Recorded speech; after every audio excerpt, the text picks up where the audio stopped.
estamos en el primer podcast de acústica. Justamente tenemos, pues, básicamente una semana de habernos puesto de acuerdo. Sí, desde el miércoles pasado. Pues para básicamente tener como, pues, más conocimiento de este tema que es poco conocido en México. Diego, no sé si quieres hablarnos un poquito de ti, un poquito de qué has hecho, qué estudiaste, por qué has pasado y por qué te dedicas a la acústica, ¿no? Claro. Y así presentarnos para que sepan a qué nos dedicamos. Bueno, pues en poquitas cosas de por qué decidí estudiar esto es... la verdad es que soy muy fanático de la música y también me gustaba mucho la ingeniería y me gustó estudiar esto para poder explicar cómo funciona la música al final de cuentas, ¿no? Pero pues esto me llevó una cosa a la otra donde me empecé a dedicar más a ver cómo se diseñaban los cuartos para poder acomodar el sonido como a nosotros nos gusta, ¿no? Y pues estudié en el TEC, Ingeniería en Producción Musical, y luego ya hice mi especialización en España sobre puro diseño de acústica arquitectónica. Ya con eso la verdad sí me cambió la perspectiva a todos los sonidos que ahora percibo de que dentro de lugares. Ok. Sí, la verdad es que, o sea, la acústica en general, pues al menos a mí me llamó mucho la atención desde el inicio. Yo estudié música, después estudié ingeniería en sonido y de ahí fui como escalando a ciertas áreas que ni conocía, la verdad. Sí, exacto. O sea, entré a un estudio de grabación y de repente ya me encontraba haciendo cine, haciendo publicidad, haciendo música inclusive, pero para publicidad, ¿no? Uh-huh. Entonces, te vas dando cuenta de ciertas áreas que no conocías en un inicio, de cómo se conforman los estudios de grabación. Y es justamente ese es el tema, ¿no? que vamos a tocar hoy. Sí. De cómo sucede la acústica en los estudios de grabación, ¿no? Sí, no, y también como tú dices ahorita de explorar nuevos lugares. O sea, no sé si te pasó, pero yo creo, a mí me pasó pues tal vez antes de yo también ya estudiar un poco sobre el tema y así, de que a mí me decían acústica y yo pensaba en música acústica con guitarra acústica, piano. Sí. O sea, y al final, pues no, o sea, de que te das cuenta de cómo todo lo que cambió. Claro. No sí, mismo. Definitivamente no. Sí, no.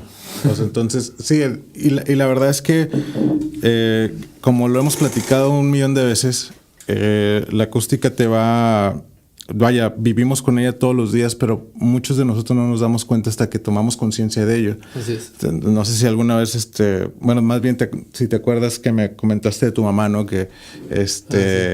Que decía que ya llegaba ahora a un restaurante después de tú haber estudiado esto y que le habías dicho todo esto, llegaba un punto en el que ya ella ya lo hacía evidente con la gente del personal del restaurante. Sí, exacto. ¿No? Ella ya no lo soporta, o sea, de que ya desde que se da cuenta de que puede estar escuchando las conversaciones de los demás a todo volumen y ha ido a restaurantes donde se escucha a la perfección, con música, con todo, y a otros restaurantes, no sé, ahorita ya uno viejo, pero me acuerdo que siempre íbamos a Sanborns. Okay. Y en Sanborns, no sé, pues todo está así como de brillante, de que todo liso y toda la gente está ahí gritando, un chorro de cafés chocando y cosas así.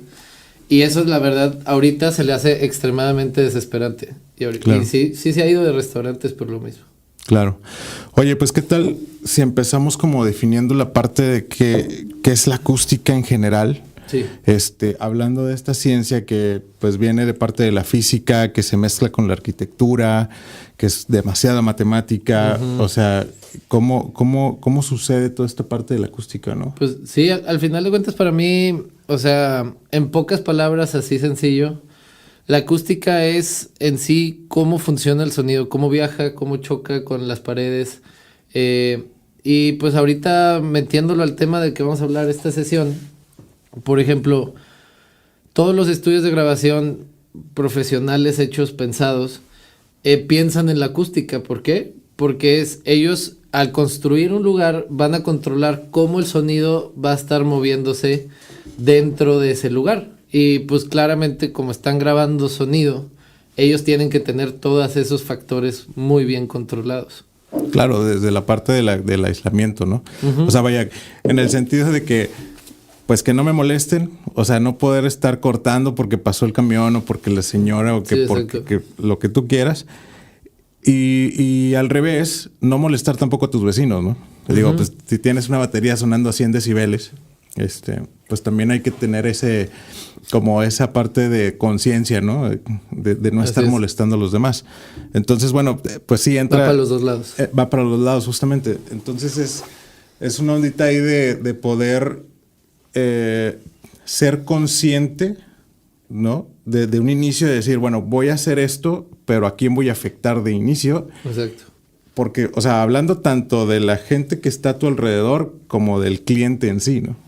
O sea, entran esas dos secciones.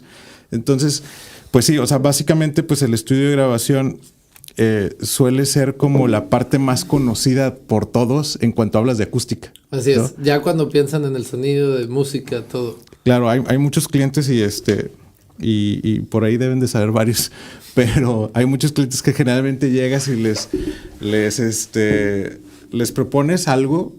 Y luego es, no, pero es que no quiero un estudio de grabación. O sea, generalmente es eso. Y te quedas con el rollo de que no, es que el estudio de grabación, para mí al menos, no sé tú qué piensas, Diego, pero al menos para mí, siento que es de los proyectos más difíciles. Así es. Yo creo que es en el que más tienes que ponerle atención a todos los factores que existen, porque tú nomás no quieres un aislamiento así de que rápido le vamos a poner lana mineral a las paredes rápido. No, acá es un aislamiento por completo. O sea, no puede de que... Primero no se puede meter nada de ruido, nada absoluto mientras está la grabación, por ejemplo. Y también otro tema es el acondicionamiento. O sea, que es lo que decíamos. Esto ya no es que el ruido de afuera se meta dentro de mi grabación o que nosotros el ruido que hagamos salga, sino es cómo va a estar el ruido dentro de nuestro cuarto. Claro. O sea, cómo se va a comportar. Por ejemplo, esto tiene mucho que ver con la absorción del cuarto, qué está reflejando. Y un pequeño ejemplo es en los estudios de grabación, donde está grabando, donde está el ingeniero en audio con la consola. Tal vez ya ni siquiera está grabando, está masterizando y tiene que estar escuchando la música que está haciendo.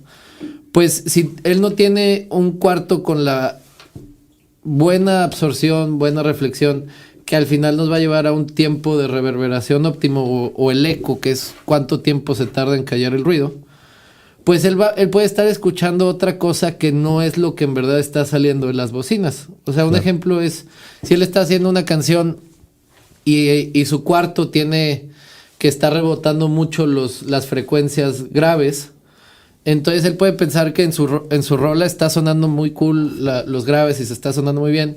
La saca, se va al carro, la escucha en el carro y no va a sonar nada igual. Justamente acabo de subir un post, bueno, creo que por ahí apenas vamos a subir lo que decía, tu cuarto te engaña, ¿no?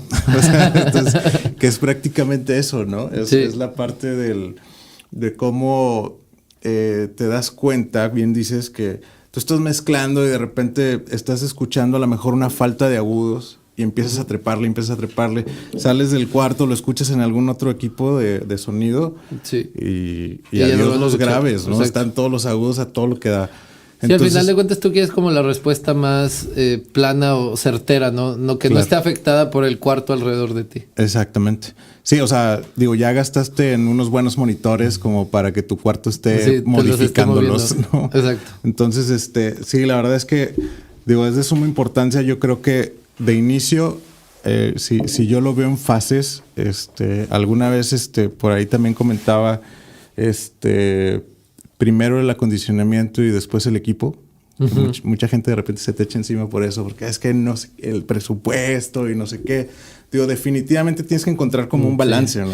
Yo creo que al final esa es la gente que en vez de acondicionar, ecualiza de que lo que va a salir afuera de sus monitores para que esté dependiendo en su cuarto. Sí, definitivamente. Sí, entonces, digo, estoy de acuerdo que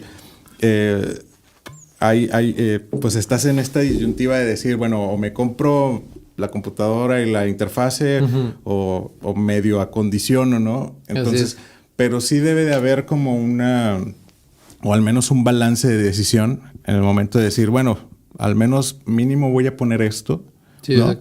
Y yo creo que para esto tendremos que definir qué es aislamiento y qué es acondicionamiento antes de que se nos hagan bolas, ¿no? Sí. Porque, digo, por un lado, pues como bien decías, pues el aislamiento está la parte de que, pues, que no salga ni entre sonido, el reducir el sonido o aislarlo por completo, que Al final del día es posible.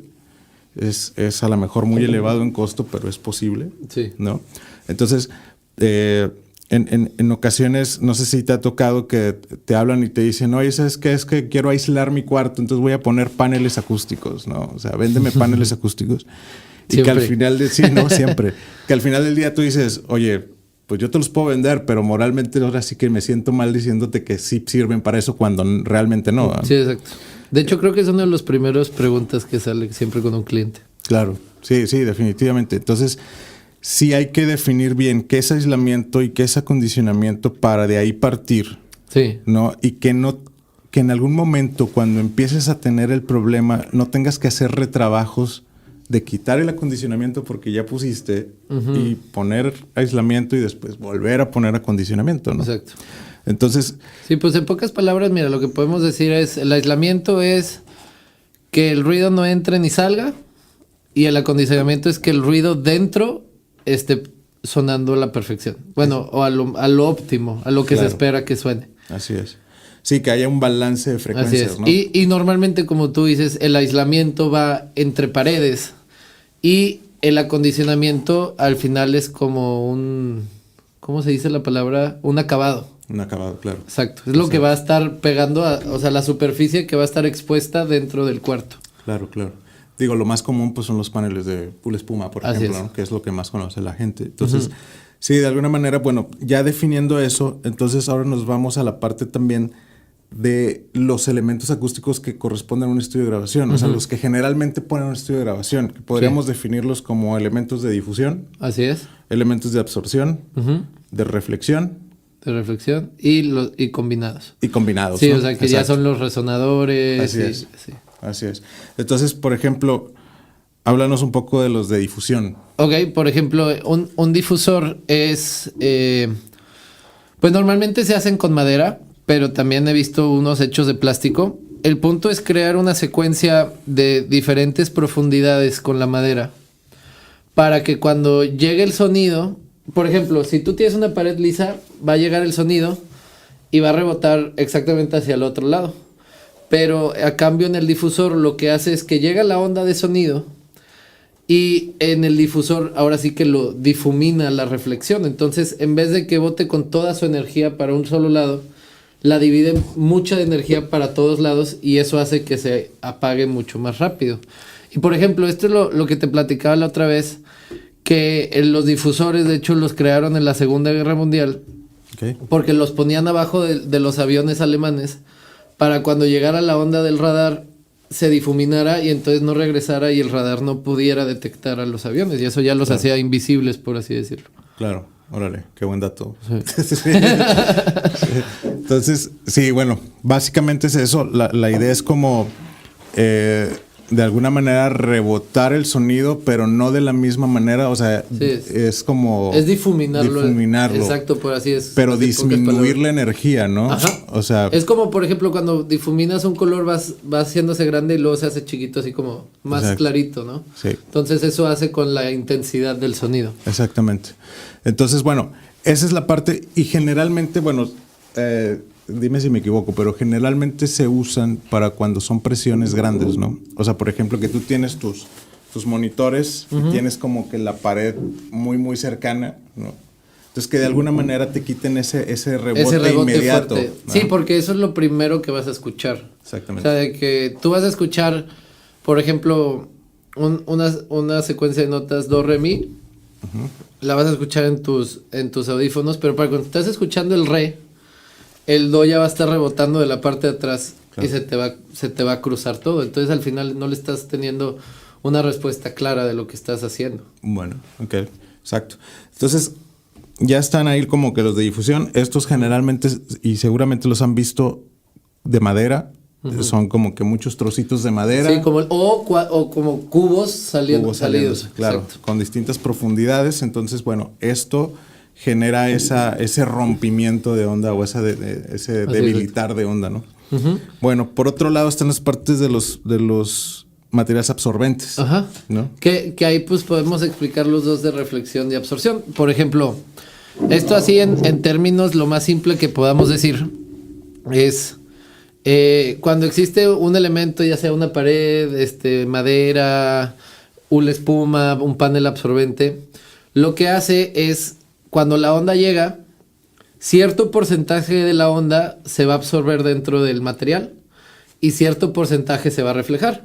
Claro. Un material absorbente tiene un coeficiente de absorción mucho mayor, que eso nos dice el porcentaje de energía de onda que se está absorbiendo. Por ejemplo, si un buen absorbente como los paneles de Audipet o de lana mineral que hemos hecho, claro, esos tienen como un 0.8, 0.9 de coeficiente de absorción, lo que quiere decir que el 90% de la energía que llega a ese panel se absorbe y se queda ahí y ya no sale para rebotar. Así es. A las reflexiones, pues lo que le falta, por ejemplo, o sea, un material tiene 0.8 de absorción, va a tener 0.2 de reflexión, que significa que el 20% lo está reflejando. Exacto, lo está regresando. Sí, entonces aquí es donde también cabe una pregunta muy, muy recurrente, que es, bueno, entonces si me absorbe el panel un 80% del sonido, ajá, ¿por qué no me funciona como aislante? Ok. ¿Verdad? Sí, exacto. Eso es lo que siempre pasa, porque esa es la gran diferencia que tratamos de decir hace poquito, claro, del aislamiento con el acondicionamiento. Ajá, exacto. Entonces, acá sí lo absorbe, pero exactamente lo está absorbiendo y lo está transmitiendo, exacto, para el otro lado. No se lo queda en sí. Sí se queda cierta parte ahí, exacto, obviamente, o sea, sí va a ser una pequeña diferencia, pero no va a ser lo que tú esperas, o sea, no va a ser, o sea, si tratas de poner un panel y gritas aquí, como que ya se va a escuchar del otro lado. Exacto. Sí.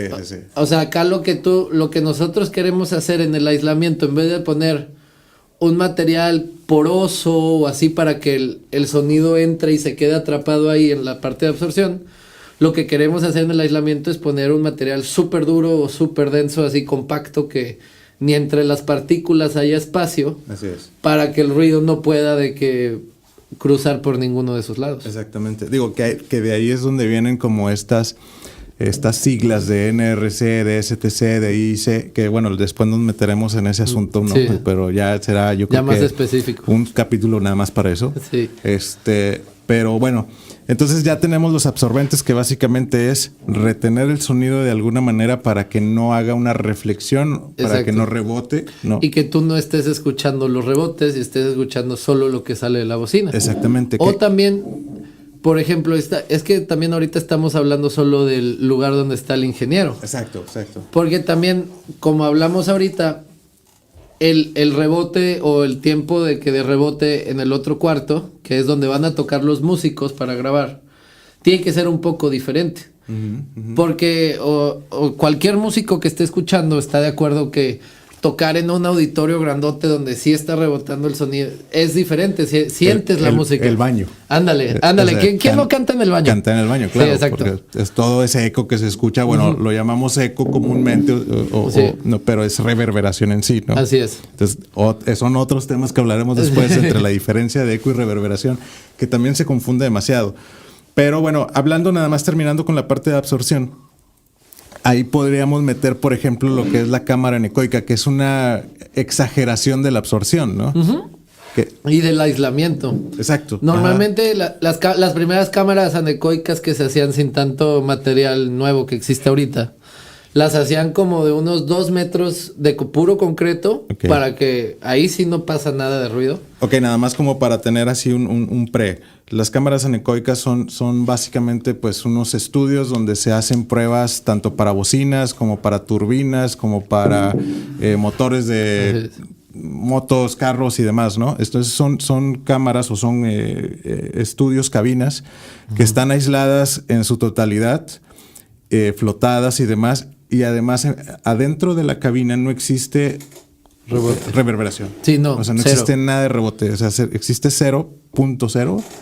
Y no existe ninguna fuente de sonido, lo que lo hace el lugar más callado del mundo, por así decirlo. Porque aunque tú estés en la calle, en el bosque, en cualquier lugar, nunca vas a llegar a esos niveles de sonido. Hasta las hojas cayendo o el viento pasar te van a provocar sonido. Y eso es lo que tú el sonido también te hace ver dónde están las cosas. Exacto. Es tu balance. Es ubicación por así también. Cuando la gente entra a las cámaras anecoicas, pierde totalmente el balance. Claro. O sea, se tiene que sentar, porque de verdad no está escuchando nada y sus oídos no saben ni dónde es arriba y dónde es abajo. Claro, que es donde dicen que empiezas a escuchar la circulación. Ajá, y entonces como que ya necesitas de escuchar algo y entonces te enfocas mucho más. Exactamente. Exacto. Sí, que es mucho lo que pasa con las personas que, digo, desafortunadamente pues pierden la vista, ¿no? Que es como que enfocan más ciertos sentidos que otros. Que los otros, exacto.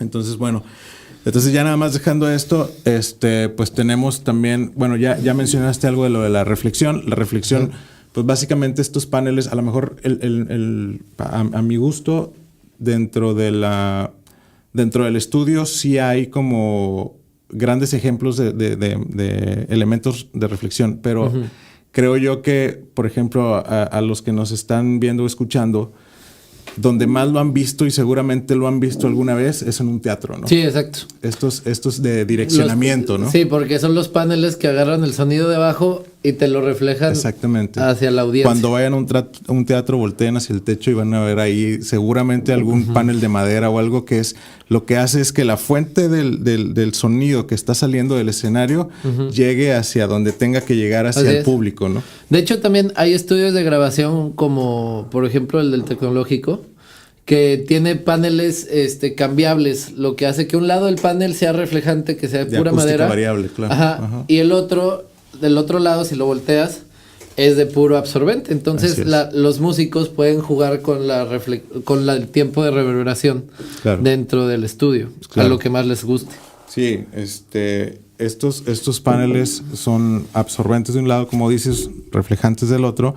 Entonces empiezas a jugar con la reverberación del cuarto. Así es. Tú juegas con cuánto tiempo va a sonar el sonido. Exacto. Entonces, si vas a grabar probablemente una voz, entonces pues quitas como la reverberación para que no se escuche el cuarto en sí, ¿no? Si vas a grabar probablemente metales, pues le das un poquito más de reverb o la parte de percusiones, baterías y demás.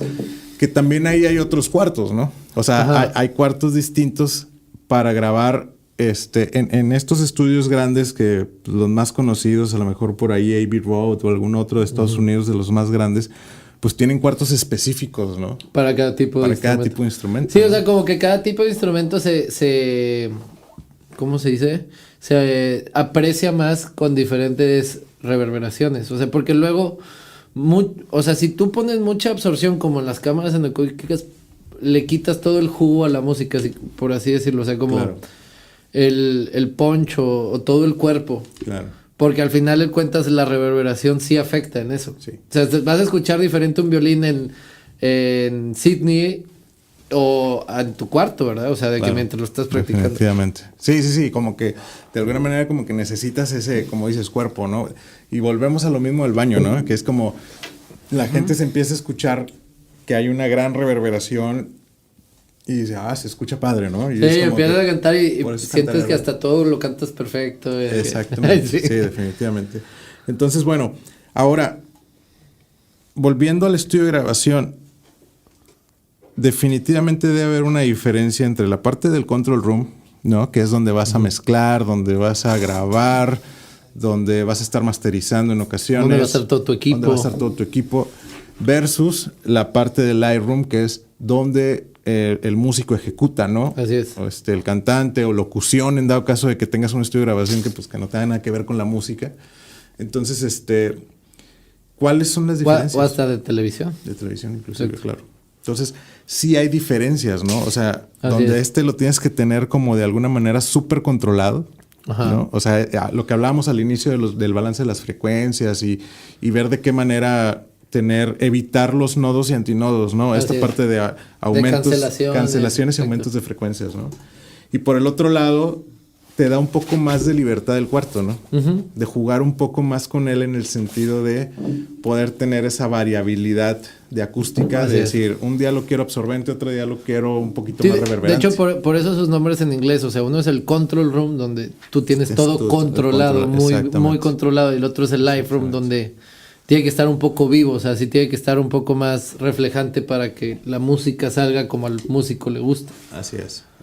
Y bueno, la verdad es que date cuenta que, o sea, estos son los estudios, ¿sabes? O sea, son los estudios profesionales que sí, esa construcción se dedicó a eso. Claro. O sea, ahorita, por el gran avance de la tecnología, ya se puede grabar en tu casa. O sea, de que la verdad no necesitas muchas veces, por ejemplo, para grabar una voz, o sea, necesitas tu cuartito de tu casa. Acá el problema es cuando quieren grabar toda una orquesta dentro de un home studio. Claro. O sea, un home studio, al final de cuentas, lo dice su nombre, es un estudio para tu casa. O sea, para hacer proyectos tuyos, Yo no lo podría considerar un trabajo profesional el grabar dentro de un home studio así para cualquier canción ya que quieras sacar a la venta. Sí te puede salir, pero van a ser horas de edición, de que ya que todo se puede resolver con máquinas al final de cuentas. Pero un buen estudio lo que hace es que desde la parte de la grabación tienen el sonido perfecto. Así es. Sí, o sea, definitivamente yo me acuerdo que cuando tuve el estudio en algún momento, lo primero que me dijo alguien en el cual confiaba mucho, lo primero que me dijo fue: acostúmbrate a tu cuarto. Y luego, si lo cambio.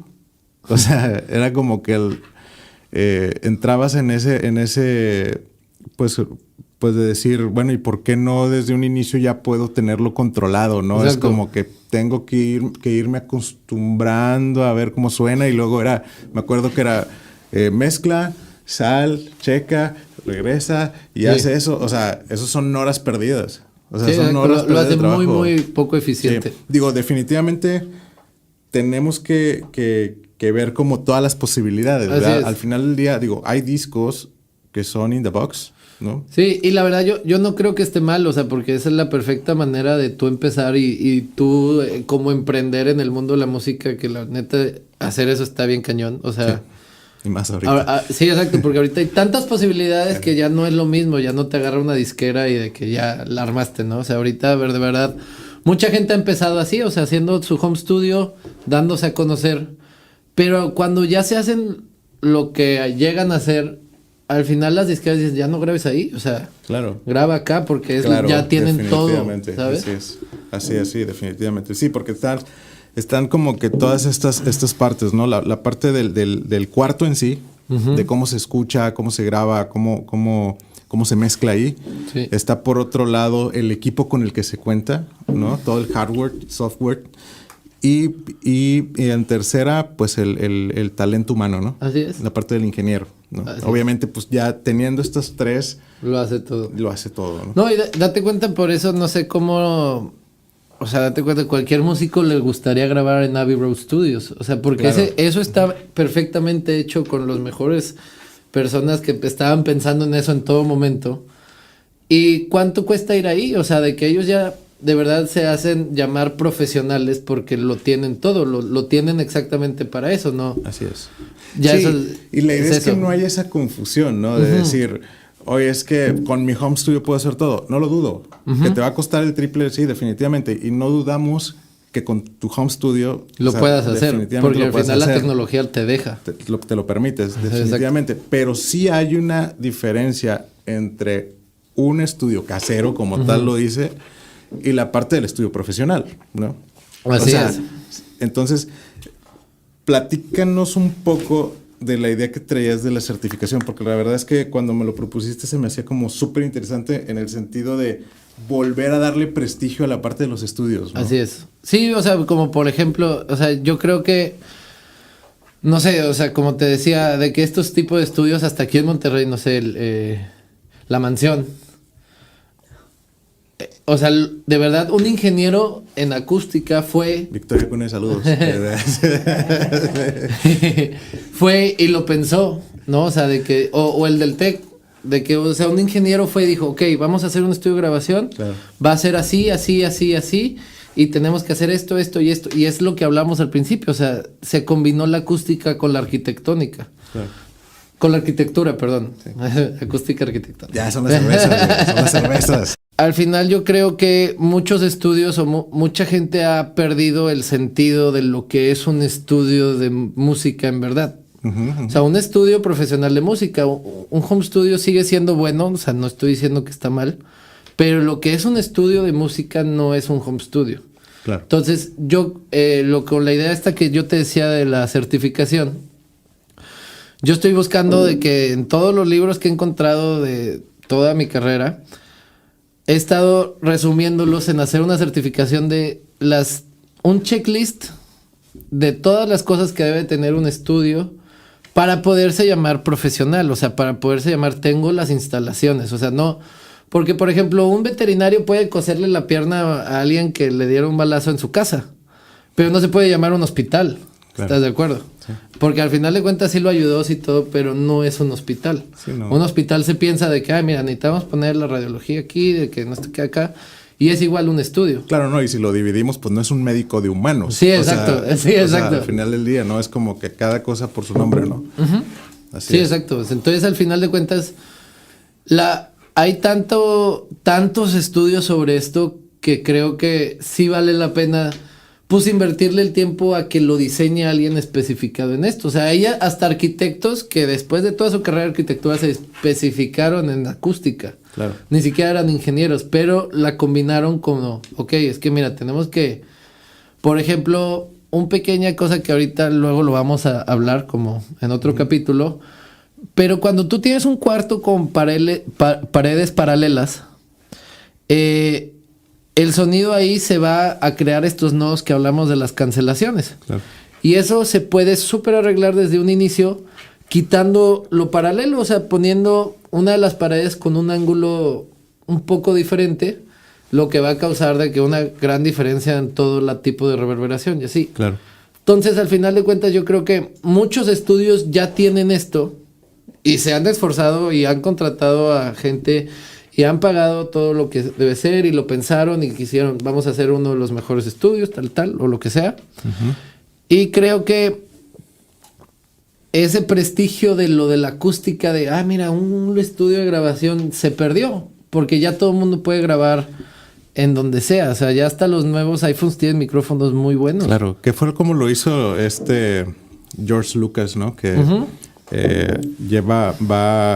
Hace Star Wars, lo mezclan, queda padrísimo, viaja a Japón, viaja a Asia, escucha sus películas y de repente era como que, no se escuchan igual, sí. Faltó esto, no está este efecto, no está que regresa a Estados Unidos y la empresa con uno de sus ingenieros empiezan a crear la certificación THX, ¿no?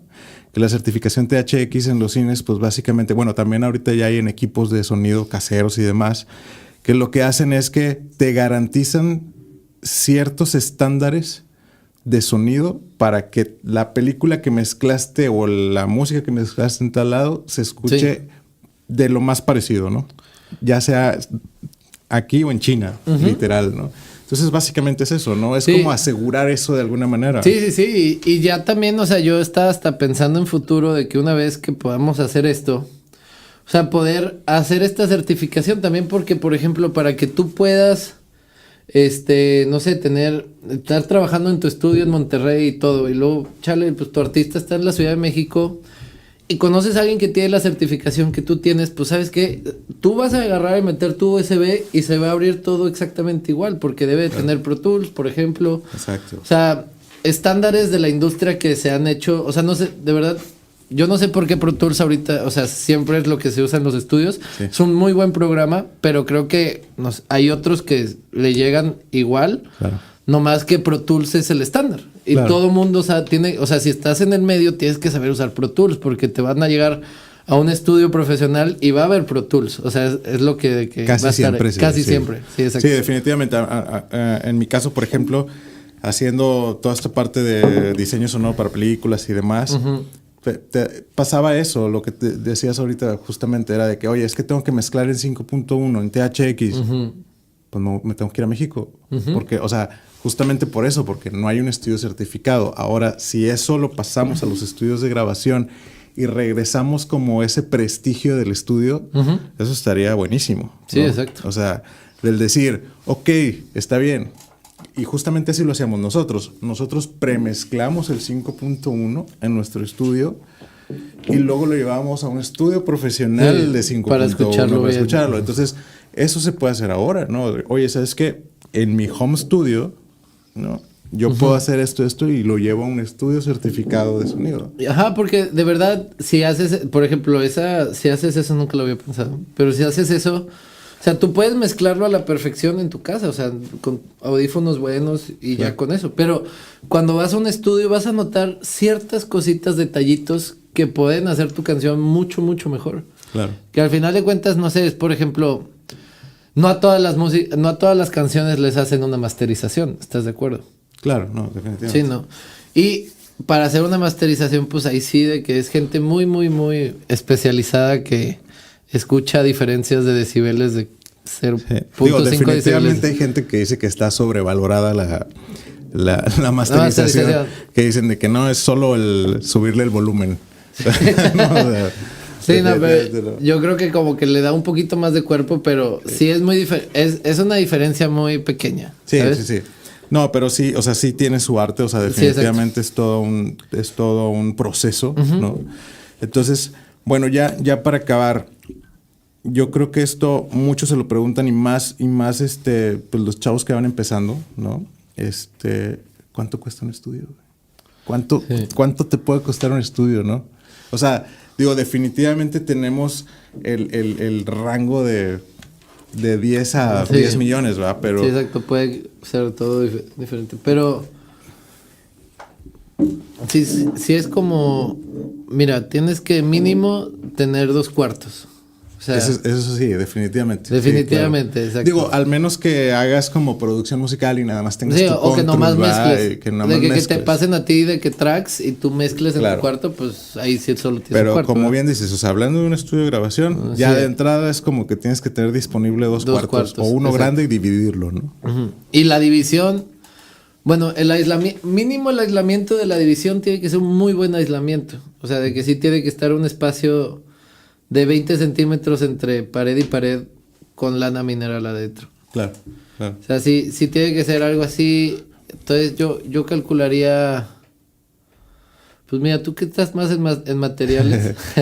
Sí, es que sí, mira, es que como decimos, o sea, varía mucho porque depende también la onda de qué escojas, ¿no? O sea, el aislamiento es la parte más cara, eso sí, quédenselo grabado. O sea, la parte del aislamiento es lo más caro porque es entre puertas acústicas, ventanas acústicas, en la parte de los muros, como bien decías, de tener hasta 2 muros con cierto material adentro, que estén forrados de esto, que estén forrados de aquello, que no toquen el piso, por medio de algún empaque de neopreno. O sea, todo eso va acrecentando de alguna manera toda la parte del costo, ¿no? Entonces, pero para la mejor, digo, obviamente conocemos estudios que han costado $10 millones. Aquí en Monterrey, Nuevo León, tenemos uno, ¿no? Tenemos otro que costó alrededor de $5 millones. O sea, vaya, obviamente son estudios muy grandes, pero si hablamos de home studios, yo creo que puedes empezar probablemente desde unos 20 mil pesos, ¿no? Teniendo como la parte más básica. Básico. Sí, básico. Básico que de verdad no estés molestando. No estés molestando hasta, pues no sé, probablemente un estudio ahí promedio, 500,000 a $1 millón. Depende mucho también del equipo que tengas, ¿verdad? Exacto. Pero hablando... Yo creo que sí, o sea, $1 millón ya lo tienes todo muy cubierto. Sí. O sea, de que sí puedes cubrir todas las cosas con $1 millón. Así es. Y ya de que, la verdad, pues sí, $500,000 yo también lo consideraría de que muy... O sea, como sí apropiado. Muy estándar, ¿no? Pero estándar, o sea, tienes de que micrófonos, tienes aislamiento, exacto, tienes paneles y una consolita. Sí. Digo, tampoco es de asustarlos, pero sí hay como un rango demasiado grande, ¿no? Así es. Entonces sí. Sí, y la verdad sí, como tú dices, no es asustarlos, o sea, pero al final de cuentas tampoco es, o sea, es como tampoco decirles de que, es gratis hacer música. Sí, claro, no, definitivamente exacto. No. Sí, o sea, de que tú ser un músico y todo, pues sí, puedes hacer música bien chévere, pero ya al final grabarla con un estándar, claro, sí te lleva algo de proceso. Y pues más adelante hablaremos también pues de todo el proceso de la ingeniería acústica, ¿no? De qué es previo al estudio de grabación, exacto, ¿no? Toda la parte del diseño, de los cálculos. ¿Qué se tiene que pensar? ¿Dónde hay que ir? Exacto, sí, exacto. ¿No? Que es todo un proceso bastante grande y muy importante en la parte de la construcción de un estudio, porque ahí ya te define de alguna manera qué es lo que necesitas, cómo es lo que necesitas, e inclusive pues ya te puede dar un costo, ¿no? Así es. Definitivamente. Bueno, pues la verdad es que pues ojalá que sean muchos capítulos más. Así Este es el primero. Lo seguimos. Muchas cosas que hablar. No, sí, nos van a quedar muchísimos. Digo, esto es para todo el año, ¿no? Así Entonces, pues por ahí vamos a estar subiendo, yo creo que semana con semana un capítulo. Así es. Con invitados y entre nosotros.